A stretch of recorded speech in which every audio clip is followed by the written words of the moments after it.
Has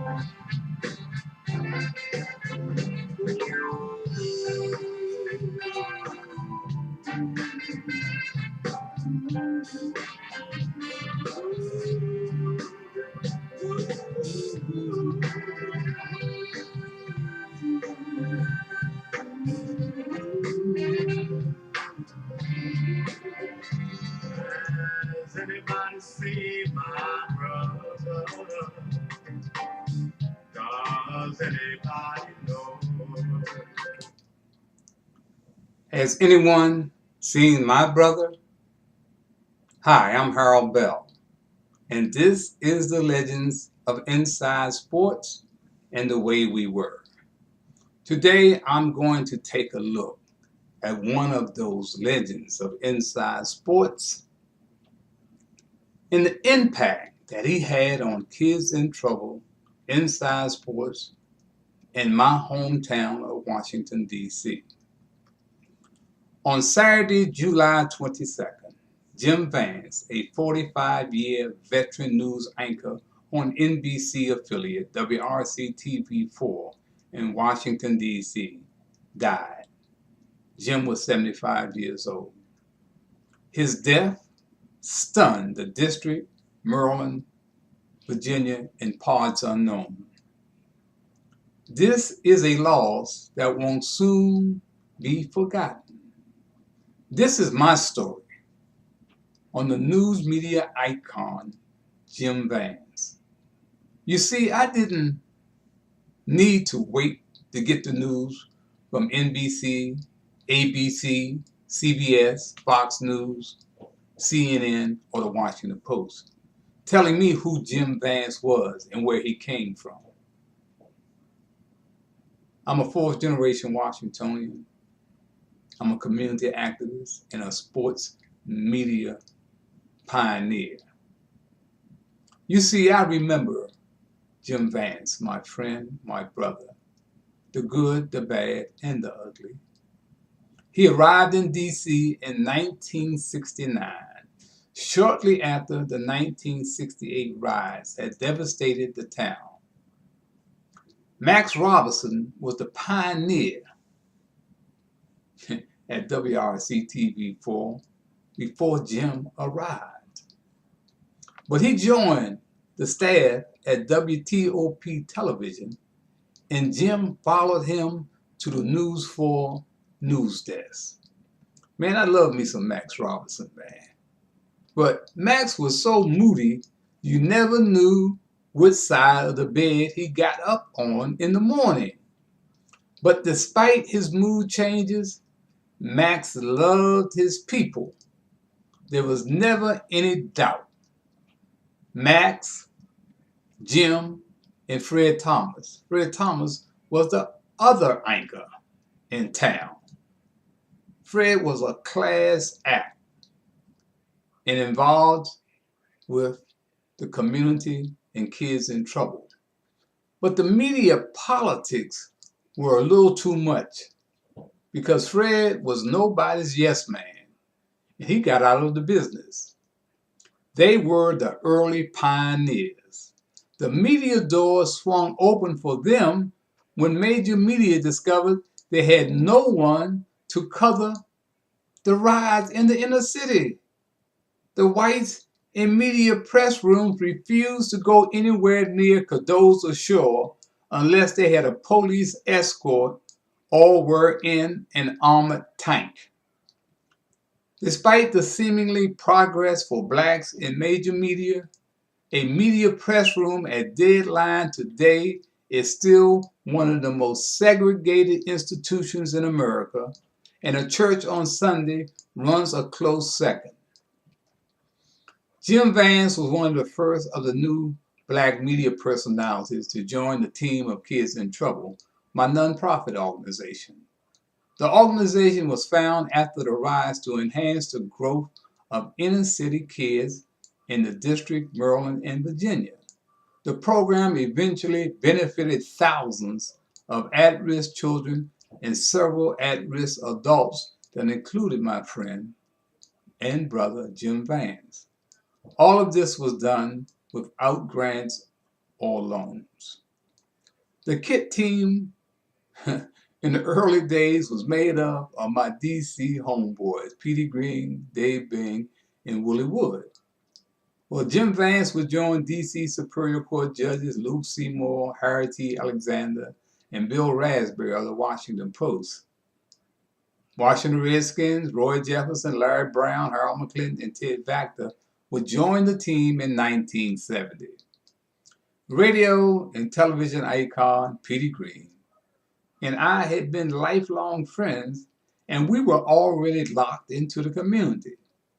Petey and I met when we were caddies at Burning Tree Golf Course in Bethesda, Maryland in 1957.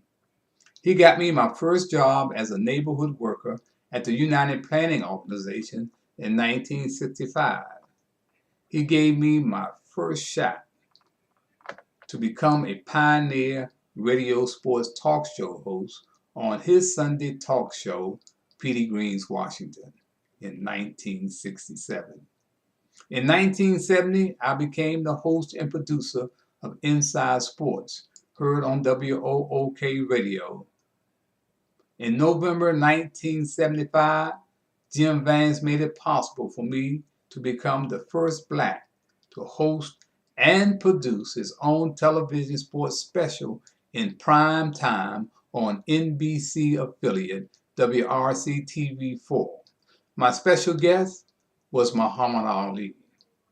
Jim convinced the brass at TV4 that the show was worth airing. Petey, Jim, and I would become like the Three Musketeers when it came to reaching back to enhance the growth of inner city children in the DC community. Petey, Jim, Luke Moore, and Roy Jefferson were the foundation for Kids in Trouble and Inside Sports. They were always there. My wife Hattie was an eyewitness to several knockdown, drag-out disagreements between me and Petey. We would not speak for months. Several of those disagreements were over his drug and alcohol abuse. His wife Judy would call me crying and pleading with me to talk with him. My relationship with Petey ended up much like the Vance relationship. We were not on speaking terms when they both were on their deathbeds. The blame, egos. I truly regret I was not able to give them both a hug. Jim hailed from the city of brotherly love, and he brought the love with him. He and I became like brothers, no matter what the community endeavor, celebrity fashion shows, tennis tournaments, toy parties, or to support the Roy Jefferson Reading Center. He was there. When a confused Sugar Ray Leonard, let me say that a second time, when a confused Sugar Ray Leonard came home with his gold medal after the 1976 Olympic Games, he was still trying to find his way. He could not handle the news media giving him the blues about having a baby out of wedlock. He lost his self-esteem and went into hiding. Jim joined me, Robert Hooke, Sonny Hill, and Willie Wood at the Department of Recreation and Parks to meet with Director Bill Rumsey, asking him to help find Ray a job until he could regroup. When I finally helped Ray to get his act together, it was Jim who helped me to coordinate a bus trip to Baltimore to support Ray in his pro debut. Jim Vance, Petey Green, Judge Luke Moore, Maureen Bunyan, Robert Hooks, and Fred Thomas were on that packed bus, and the rest is boxing history. Ray Leonard would become the first fighter in boxing history to earn over $100 million in prize money. It was easy to like Jim. He was a people person, man, and everyone was treated like his friend. His special gift of loving children was understandable. He was a school teacher in Philadelphia, and he really made children first. When I hosted my first Christmas toy party for needy children after the riots, I had no clue how I was going to be funded in the coming years. But a group of brothers in the struggle stepped to the plate and became known as Santa's helpers.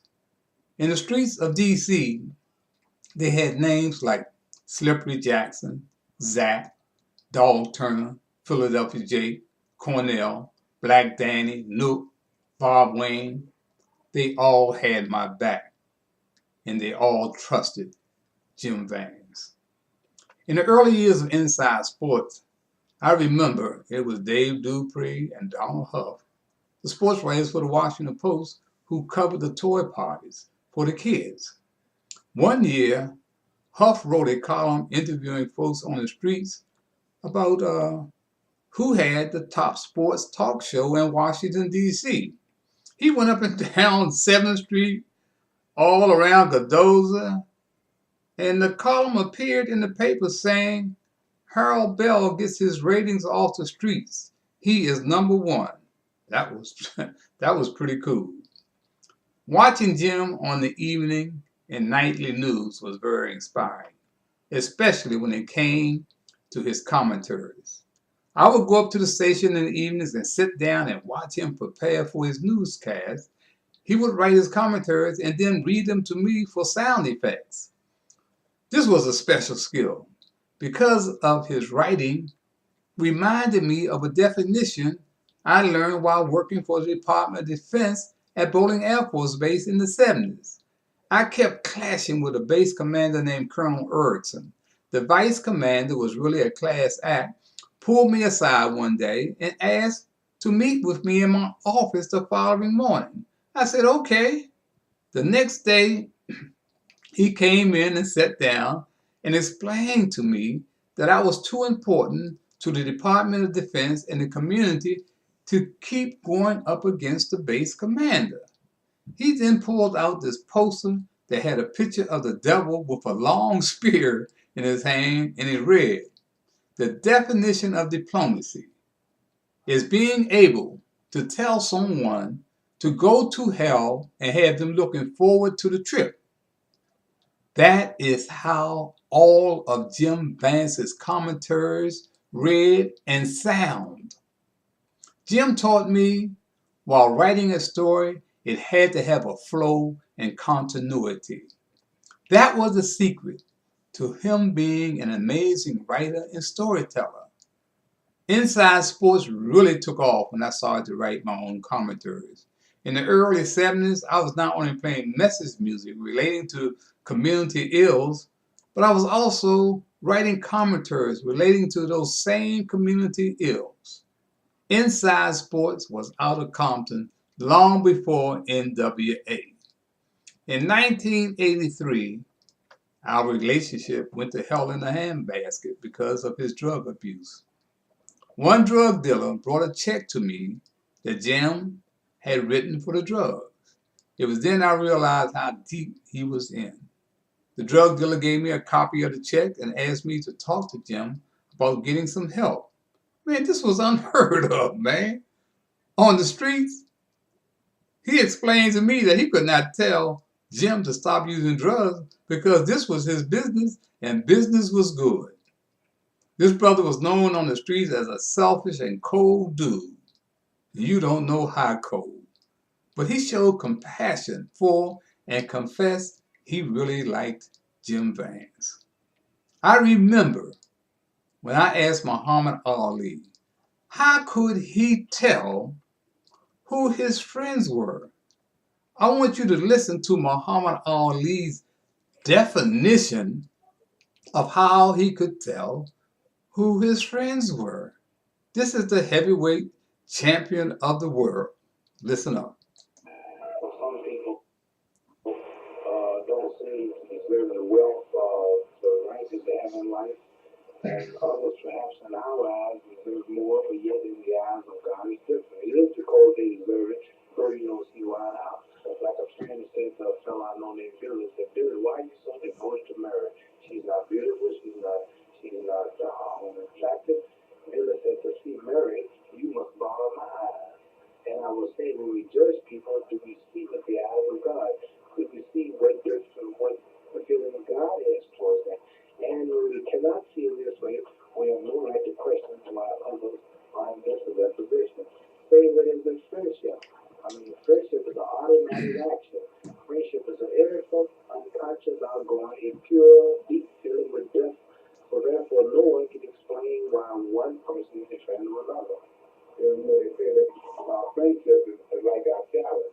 They're sticking with you as long as you're in the sun, but once you cross over to the shade, the shade disappears. How do you distinguish your friends? Well, I read somewhere that says friendship is a priceless gift that cannot be bought nor sold, but its value is far greater than a mountain made of gold. A gold is cold and lifeless, it can neither see nor hear. In time of trouble, it's powerless to cheer. It has no ears to listen, no heart to understand. It cannot bring you comfort or reach out a helping hand. So when you ask God for gifts, be thankful if He sends, not diamonds, pearls, or riches, but the love of real true friends. And this is how I feel about friendship. There are very few friends. A friend is one who is always on the give. See, nothing in return. Always the thought of giving, and he wants nothing in return. A real friend holds his life cheap as his friend. Anyone considering anything more important than friendship has not yet learned the first lesson to friendship. Once we learn to regard the feelings and displeasures of our friends without looking for anything in return, then it is those who truly learn to mean a friendship. Looking for nothing in return, always the thought of giving and keep that nothing. And very few people do that. Most people, if they tip you $1 for a cup of coffee, they look for, I thank you. And if coffee costs 16 cents, coffee costs 16 cents, you tip her $1, she will say thank you. You ain't got a rude store, so you didn't really give because you look for something in return. Here's a lady holding a bag full of groceries, she hold the door for her, she walk right through, keep walking. Most Christians didn't say thank you. You didn't really hold the door. See, very few people really give and don't look for nothing in return. Well, Muhammad Ali just now described our friend Jim Vance, because Jim Vance was one of those folks who gave and expected nothing in return. You know, the drug community in DC is a very small community. And if you're using drugs, everyone in the streets know who you are. I tried to look the other way when it came to Jim, but that evening I decided I could no longer look the other way. I did what I would have done for my own brother and a friend who was like a brother. I called him into a private conversation, just like that colonel at Bolling Air Force Base did with me. The next day, I waited for Jim to make his exit from the station after the 11 p.m. news. We went to a nearby restaurant to have a sandwich and a cold beer. I didn't want to spend a lot of time making small talk, and I immediately showed him the check his drug dealer had given me. He took the check and left the restaurant and didn't speak to me again for 20 years. When the drug dealer asked me about Jim's response, he was surprised, as I was, that he would react that way to someone who was trying to save his life. And I kind of understood it, but that's how it goes. But the following year, 1984, Jim enrolled in the Betty Ford Clinic. There's a good possibility the check was a wake-up call and prolonged his career and his life. I will never forget in 2007 when I rescued an autistic little girl off of the subway tracks at the Potomac Avenue station in Northeast DC. I emerged from a train and I saw her lying flat on her back, looking up and not moving. My instincts told me to jump down on the tracks, but an Amtrak employee advised me against the tactic, saying the third rail would electrocute me. Together we lay flat on our stomachs and reached out to her, asking her, pleading with her to give us her hand. But she just stared at us. Suddenly I looked down and I noticed the warning lights were blinking, meaning a train was approaching the station. I broke out in a cold sweat and hollered at the top of my voice, "Give me your goddamn hand, girl!" She reached up and gave us her hand, and we pulled her to safety seconds before the train pulled into the station. Talking about something surreal? Wow. The next evening, NBC affiliate WRC-TV4 covered the story, and the anchors were Jim Vance and Doreen Gensler. Doreen excitedly read the story, saying what a heroic act it was. Vance looked disinterested, making like he never heard the story or heard of me. Hattie looked at me, and I just laughed. The next time he spoke to me was at a tribute to sports talk show host Glenn Harris on the campus of Howard University. On his entry into the room, I was standing talking to several friends. He walked by and said, "Hey, Harold Bell." I was so surprised I never responded. The next time I saw him would be at the reopening of the renovated Howard Theater in 2012. He was covering the event. He spotted me and came over and said, "Let's do lunch. Give me a call so that we can set something up." Well, one day Hattie and I stopped by the station while we were doing some business on American University, and he came out of the studio to greet her with a hug, and he gave me a date for lunch and never followed up. I let go. You know, when you have sat on the mountaintop with Muhammad Ali, had lunch with President Richard Nixon at the White House, everything else is secondary. I'm just a little black brother from a Northeast housing project, single parent home, welfare mother. But I was blessed. I was blessed. I was blessed by Jim Vance. I was blessed by Jim Brown, Red Auerbach.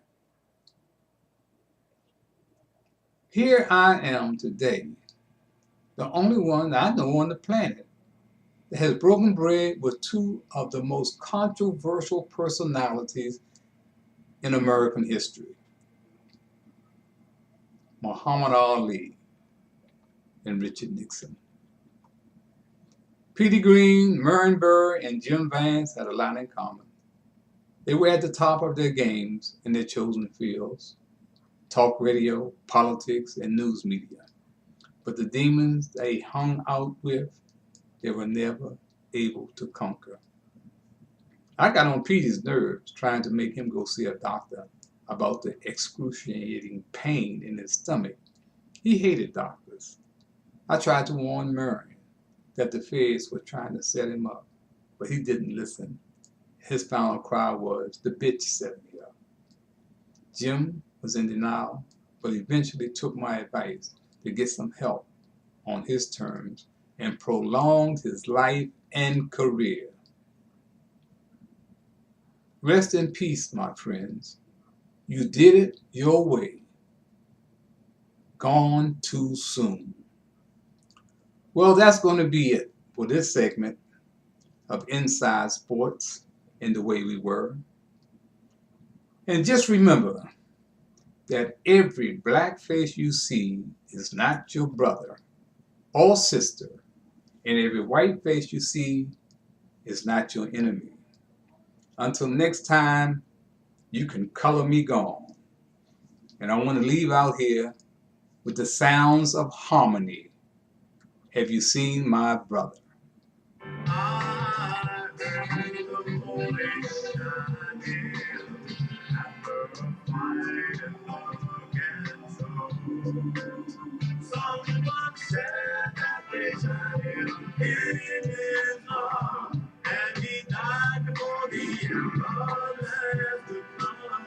The doctor said that he died almost instantly. Hang my head and start to cry when I think of all the things he meant to me.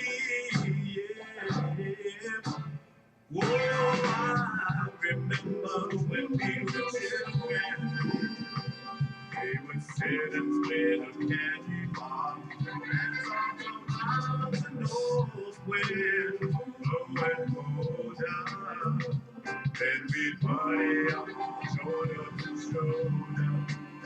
Tell me why did he have to die so young? Have to find a way to care for his two sons. Tell me why all my life has now gone dead. Hang my head and start to cry.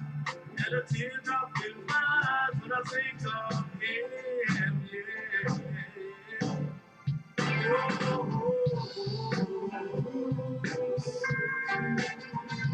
oh, yeah, yeah. You know I miss you, brother. God knows I do. And I love you too. Always me and you. Tell me why did he have to die so young?